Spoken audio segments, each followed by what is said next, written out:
Hello বন্ধুরা, চলে এলাম আবার তোমাদের সামনে একটা নতুন সিনেমার রিভিউ করার জন্যে। গতকাল আমি বড় মিয়া ছোট মিয়া দেখেছিলাম, আজকে দেখতে গেছিলাম ময়দান। ময়দান এবং বড় মিয়া দুটোই এবছর ঈদের রিলিজ এবং দুটো সিনেমা নিয়েই কিন্তু পাবলিকের যথেষ্ট এক্সপেকটেশন ছিল। বড় মিয়া ছোট মিয়া নিয়ে অনেকটা হাইপ করা হয়েছিল, কিন্তু বড় মিয়া ছোট মিয়া কিন্তু সেখানে ফুলফিল করতে পারেনি আমাদের আশা। তাই আজকে ময়দান দেখতে গেছিলাম। ময়দান সিনেমাটা দেখতে দেখতে আমার মনে হলো যে সিনেমাটা হয়তো ঠিকঠাক ছিল, কিন্তু সিনেমাটা আরও দুই বছর আগে রিলিজ হওয়া উচিত ছিল, তাহলে হয়তো একটু বেটার রেজাল্ট পাওয়া যেত। তো সিনেমার নিয়ে কাটাছেড়া করার আগে সিনেমার গল্পটা সংক্ষেপে একটু জেনে নেওয়া যাক। সিনেমাটার কাহিনী 1950-51 সাল থেকে 1962 সালের মধ্যে ভারতবর্ষের একজন ফুটবল কোচ এস.এ. নঈম এবং সৈয়দ আব্দুল নঈম তার জীবনের উপর ভিত্তি করেই তৈরি করা হয়েছে। এটাকে একদিক দিয়ে যেমন বলা যায় যে এটা একটা ফুটবল খেলার উপর বেস করে তৈরি করা হয়েছে সিনেমাটা, অন্যদিকে এটাও বলা যেতে পারে যে এটা একটা বায়োক। এই সময়টার মধ্যে 1951 থেকে 1962 সালের মধ্যে ভারতবর্ষের ইতিহাসে, মানে ভারতবর্ষের ফুটবল ইতিহাসে কি হয়েছিল এবং সেখানে এস.এ. নঈমের কি ভূমিকা ছিল সেটা নিয়েই বেসিক্যালি এই সিনেমাটা তৈরি করা হয়েছে। তো প্রথমে আমরা দেখতে পাই ভারত 1951 সালে দিল্লিতে এশিয়া কাপ জয়লাভ করে। তার পরবর্তীতে এস.এ. নঈমের আন্ডারেই টিমের পারফরমেন্স একটু খারাপ হতে থাকে। তারপরে ম্যানেজমেন্ট এস.এ. নঈমকে তার জন্য দায়ী করে এবং এস.এ. নঈম বলে যে আমাকে যদি পুরো দায়িত্ব নিতে হয় তাহলে টিমের সিলেকশন করার দায়িত্ব আমাকেই দিতে হবে। ম্যানেজমেন্টের মধ্যে কিছু নঈমের পক্ষে কিছু নঈমের বিপক্ষে হলেও অবশেষে নঈম দায়িত্ব পেয়ে যায়। এরপরে এস.এ. নঈম সারা দেশ ঘুরে ঘুরে ঘুরে ঘুরে ফুটবল টিম তৈরি করে, অনেক প্লেয়ার জোগাড় করে।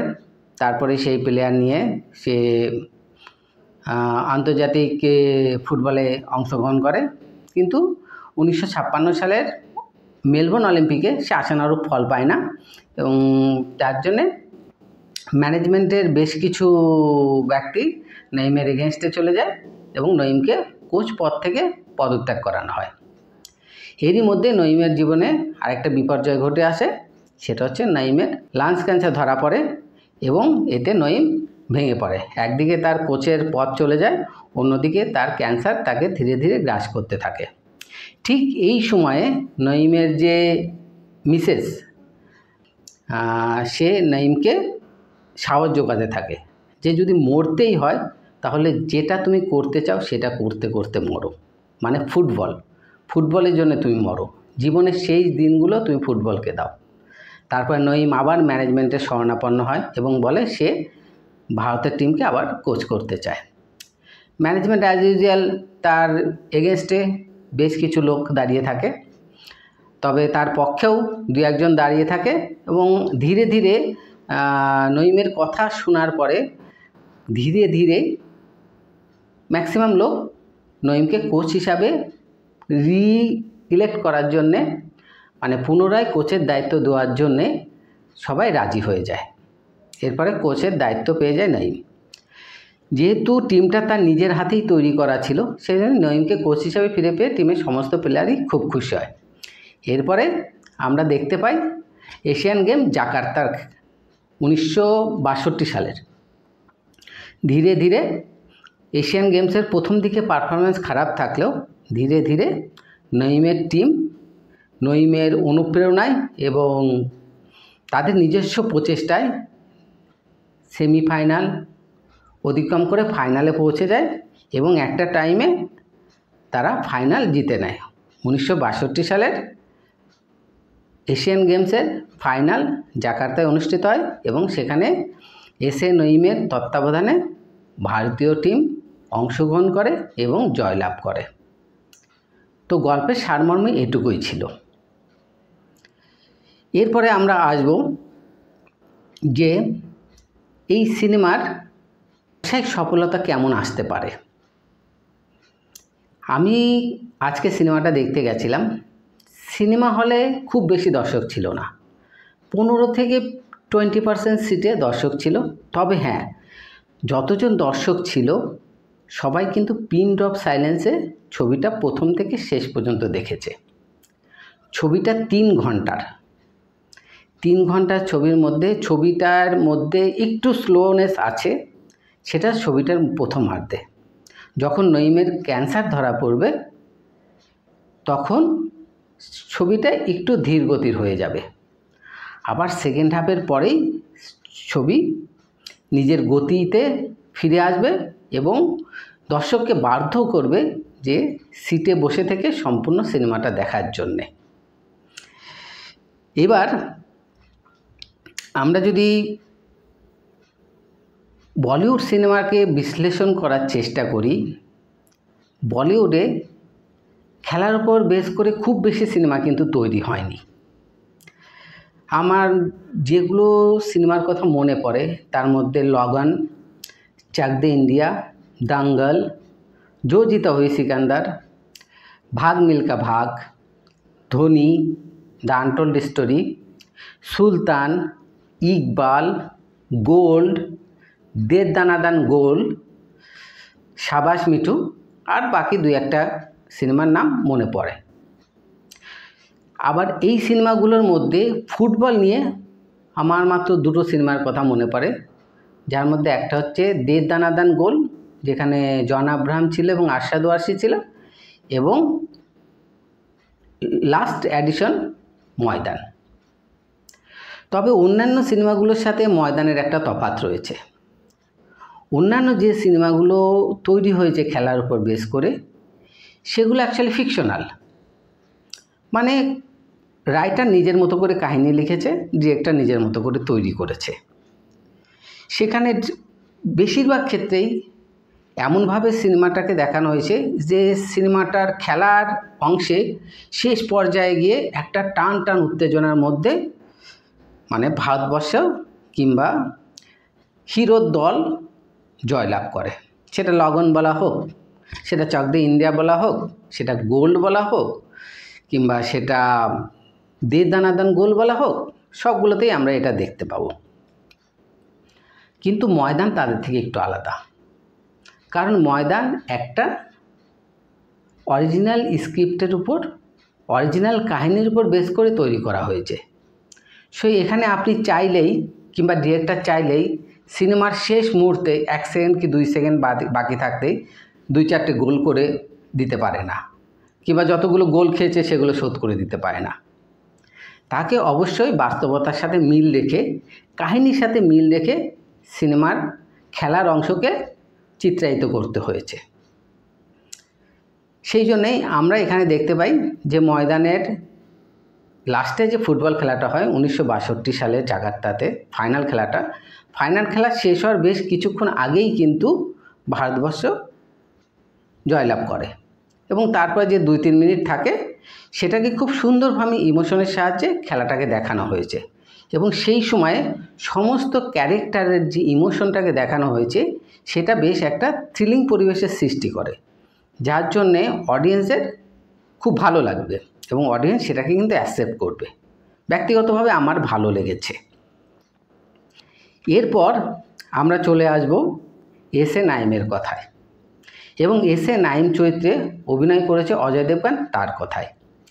S A Naeem football coach হিসাবে সম্ভবত 1950 থেকে 62-63 পর্যন্ত ভারতবর্ষের দায়িত্বে ছিলেন। তিনি জন্মগ্রহণ করেছিলেন 17 আগস্ট 1909-এ এবং তার মৃত্যু হয়েছিল 11 জুন 1963। সে লাংস ক্যান্সারে মারা গেছিল, এটা সিনেমাতে দেখানো হয়েছে। যারা বেসিক্যালি আমরা যারা ফুটবল নিয়ে ততটা উৎসাহী নই, তারা যখন এই সিনেমাটাকে দেখব, অ্যাজ এ সিনেমা হিসাবেই আমরা যখন দেখতে যাব, সে অজয় দেবগনের ফ্যান হই কিংবা ডিরেক্টরের ফ্যান হই, আমরা গিয়ে যখন এই সিনেমার মধ্যে ফুটবল খেলাটাকে, ভারতবর্ষের ফুটবলের ইতিহাসটাকে, ভারতবর্ষের স্বর্ণযুগের ফুটবলের ইতিহাসটাকে দেখতে পাবো, আমরা প্রত্যেকেই ফুটবল প্লেয়ার না হলেও, ফুটবলকে ভালো না বাসলেও আমরা কিন্তু ফুটবলের প্রেমে পড়ে যাব।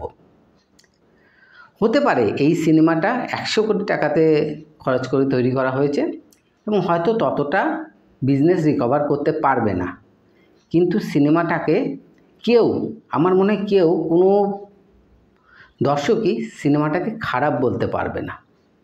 সিনেমার মধ্যে না আছে হাই ভলিউম সং, না আছে ডায়লগবাজি, না আছে নাচ গান, না আছে অ্যাকশন, কিন্তু তবুও সিনেমাটার মধ্যে একটা থ্রিল আছে।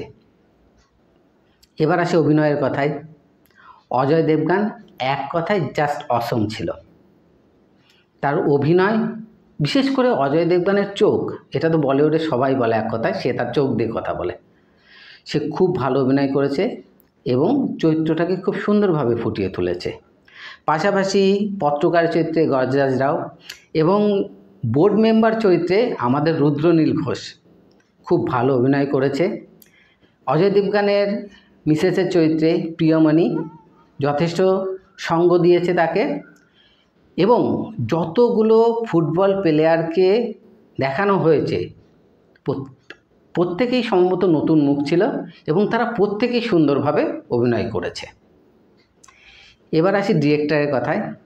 সম্ভবত অমিত শর্মা, যার আগের সিনেমাটা ছিল সম্ভবত বাধাই হো বাধাই, খুব সুন্দর সিনেমা ছিল বাধাই হো বাধাই, সুন্দর সাবজেক্ট ছিল। তো অমিত ময়দান সিনেমাটার পেছনে যথেষ্ট টাইম দিয়েছে এবং সুন্দরভাবে বানিয়েছে, এবং দর্শক যদি পছন্দ না করে সেখানে তার কিছু করার নেই। হতে পারে নয়, এটাই হবে, হয়তো পয়সা রিকভার হবে না, বাজেট রিকভার হবে না, কিন্তু আমি শিওর যে অমিত শর্মা এখানেও সিনেমাটা বানিয়ে যথেষ্ট সুনাম পাবে। এরপরে আসবো একটা বিশেষ পার্ট, সেটা হচ্ছে সিনেমাটোগ্রাফি। আজকের দিনে দাঁড়িয়ে যখন একটা সিনেমাতে ভিএফএক্স ইউজ করা হয়, সিজিআই ইউজ করা হয়, সেখানে দেখা যায় ফিউচারে আমাদের বলিউডের সিনেমায় কী ধরনের ভিএফএক্স হবে সেটা সম্পূর্ণই থাকে কাল্পনিক। যেটা অ্যাকশনমূলক সিনেমাই হোক কিংবা কোনো বিগ বাজেটের সিনেমা হোক, সেক্ষেত্রে আমি যদি বলি বাহুবলী, RRR, পাঠান, তারপরে বড় মিয়াঁ ছোটে মিয়াঁ, তারপরে আপনার ওয়ার, এর যে ভিএফএক্সের কাজ ছিল সেটা টিম নিজের ইচ্ছা মতো করেছে, এখানে তাদের কোনো বাধ্যবাধকতা ছিল না, এবং তারা নিজেদের মন খুলে কাজ করেছে, যত বেশি ভিএফএক্স ইউজ করা যায় করেছে।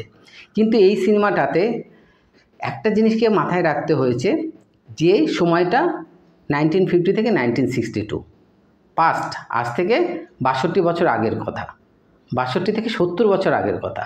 সেই সময়ের অতীতটাকে সুন্দরভাবে ফুটিয়ে তোলার দায়িত্ব নেওয়াটা একটা চ্যালেঞ্জ ছিল ভিএফএক্স টিমের কাছে। তো আমার মনে হয় তারা সেটাকে খুব সুন্দরভাবে করতে পেরেছে। এই সিনেমাটার একটা মাইনাস পয়েন্ট হতে পারে সিনেমাটার ডিউরেশন। সিনেমাটার ডিউরেশন 3 ঘন্টা। ফার্স্ট হাফটা আরেকটু ছোট করা যেতে পারত। অজয় দেবগনের ক্ষেত্রে এটা বলা যেতে পারে, তার চয়েস অফ সিলেকশন, এই সিনেমাটা করার জন্য সিলেকশন ঠিকই ছিল। সে নিজেকে অ্যাকশন ইমেজ থেকে বের করে এনে একটা ফ্যামিলি ম্যান, একটা নর্মাল অর্ডিনারি ম্যান হিসাবে দর্শকের সামনে প্রেজেন্ট করতে চাইছে, এবং সেটা দৃশ্যম, শয়তান এবং এই সিনেমাটার মাধ্যমে সে করতে পেরেছে। তো সেখানে অজয় দেবগনের সিলেকশন ভুল ছিল বলা যাবে না। অডিয়েন্সের টেস্ট মেবি পাল্টাচ্ছে দিন দিন, বলিউডের অডিয়েন্সের টেস্ট ধীরে ধীরে হয়তো পাল্টে যাচ্ছে, সেই জন্যে সিনেমাটা ব্যবসায়িক সফলতা নাও পেতে পারে। বাকি আলাদা করে এই সিনেমাটা সম্বন্ধে আমার কিছু বলা নেই। আমাকে যদি মার্ক দিতে বলা হয়, আমি 5-এর মধ্যে এই সিনেমাকে 3.5 নাম্বার দেব, এবং আমি রেফার করব সবাইকে, যারা দেশকে ভালোবাসে, যারা ফুটবলকে ভালোবাসে, যারা খেলা ভালোবাসে, যারা অভিনয় ভালোবাসে, একবার হলেও আপনারা এই সিনেমাটা দেখতে পারেন, এবং অবশ্যই প্রেফার করব যে সিনেমাটা আপনারা হলে গিয়ে দেখুন, ভালো লাগবে। বাকি আজ এ পর্যন্তই। এখন অনেক রাত হয়ে গেছে, রাত 12:30 বাজে। তো আশা করি আপনারা আমার সাথে থাকবেন এবং আমার চ্যানেলটাকে সাবস্ক্রাইব করবেন এবং অবশ্যই বেল বাটনটাকে প্রেস করবেন। থ্যাংক ইউ, আবার দেখা হবে। Have a nice time, good night.